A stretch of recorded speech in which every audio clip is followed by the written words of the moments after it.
नमस्कार दोस्तों, स्वागत है आपका किसान बुलेटिन में और मैं हूं आपके साथ पारुल यादव। चलिए एक नजर डालते हैं खेती किसानी और गांव से जुड़ी आज की बड़ी हेडलाइंस पर।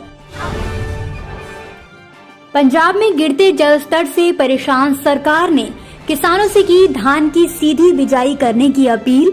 टमाटर की खेती करने वाले किसानों को हुआ नुकसान, सड़क किनारे किसान ने फेंके अपने टमाटर, वायरल हुआ वीडियो। पराली से मशरूम तैयार करती हैं MBA ग्रेजुएट जयंती प्रधान। मशरूम से जयंती को हो रही है सालाना 20 लाख रुपए की कमाई।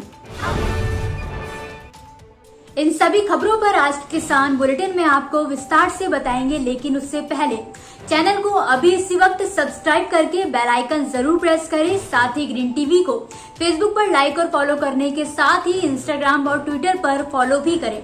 इसी के साथ दोस्तों, आप चाहें तो ग्रीन टीवी के फेसबुक ग्रुप किसान के मन की बात से जुड़कर अपने मन की बात सीधी पहुंचा सकते हैं ग्रीन टीवी तक।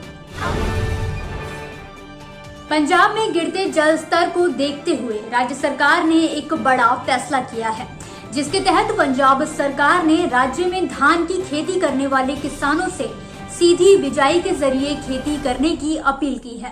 प्रदेश सरकार के इस फैसले में केंद्र सरकार भी अपनी हामी भर चुकी है। आपको बता दें कि पंजाब सरकार ने 2 जून तक करीब 12 लाख हेक्टेयर क्षेत्र में धान की बुआई सीधी बिजाई के जरिए करने का लक्ष्य रखा है। सरकार के इस लक्ष्य को पूरा करने में कृषि विभाग के अधिकारियों की तरफ से किसानों की मदद की जा रही है। तो वहीं ऐसा माना जा रहा है कि सीधी बिजाई विधि की ओर किसानों का रुझान भी लगातार बढ़ रहा है। गिरता जल स्तर पंजाब ही नहीं, हरियाणा में भी किसानों के लिए कई बार मुश्किलों का सबब बन चुका है। ऐसे में सरकार द्वारा धान की खेती को लेकर कई फैसले भी लिए जा चुके हैं, क्योंकि धान की खेती में सबसे अधिक पानी का इस्तेमाल होता है। इसलिए हरियाणा सरकार की तरफ से भी धान की बजाय अन्य खरीफ फसलों की खेती करने वाले किसानों को प्रोत्साहन राशि दिए जाने का भी प्रावधान है।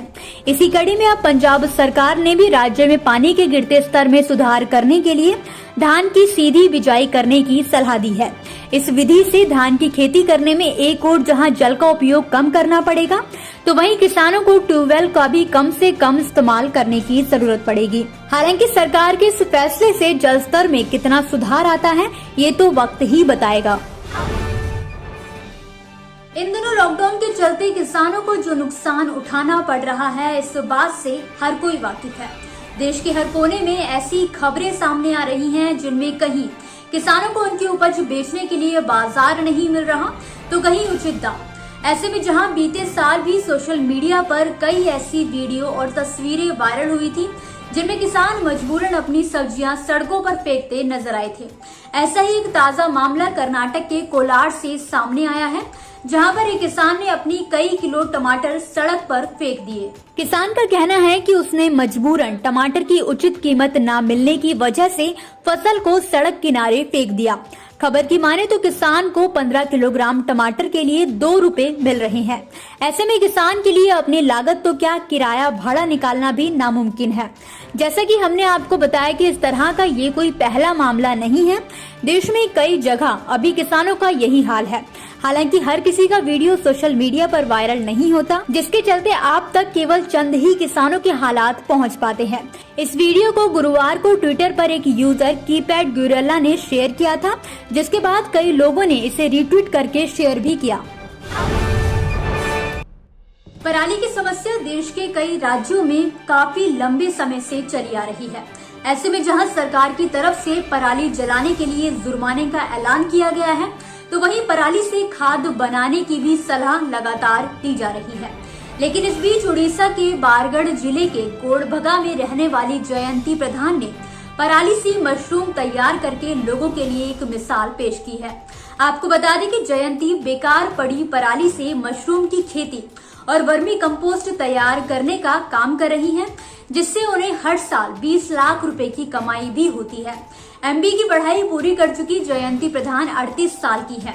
अपनी पढ़ाई पूरी करने के बाद से जयंती ने धान की पराली पर काफी रिसर्च की, जिसके बाद उन्हें पता चला कि मशरूम की खेती के लिए जो बेड तैयार किया जाता है, उसमें धान की पराली का इस्तेमाल किया जाता है। इसके बाद साल 2003 में उन्होंने नजदीकी कृषि विज्ञान केंद्र से ट्रेनिंग ली और पैडी स्ट्रॉ मशरूम उगाना शुरू कर दिया। जयंती की माने तो शुरुआत के कुछ महीनों तक उन्होंने आसपास के इलाकों में लोगों को मुफ्त में मशरूम खाने के लिए दिए और जब प्रोडक्ट पसंद आए तो अगली बार से लोग खुद ही ऑर्डर करने लगे। इसके साथ ही जयंती ने लोकल मार्केट में भी कांटेक्ट किया, कई रिटेलर से बात की और उन तक मशरूम उपलब्ध कराने लगे। अपने मशरूम की मार्केटिंग के लिए जयंती ने सोशल मीडिया का भी काफी सहारा लिया और साल 2008 में जब उनकी शादी वीरेंद्र प्रधान से हुई तो जयंती को सपोर्ट करने के लिए वीरेंद्र ने अपनी सरकारी नौकरी भी छोड़ दी, वो भी जयंती के साथ खेती करने में लग गए। जयंती ने स्थानीय महिलाओं का एक समूह तैयार किया है, इसमें 100 से ज्यादा महिलाएं जयंती के साथ जुड़ी हुई हैं। अभी ये सभी मशरूम से प्रोसेसिंग के बाद अचार, पापड़ जैसे 1 दर्जन प्रोडक्ट तैयार करके स्थानीय मार्केट में भेजती हैं। इतना ही नहीं, मशरूम तैयार करने के बाद जो पराली बच जाती है उसका उपयोग वर्मी कंपोस्ट तैयार करने में किया जाता है।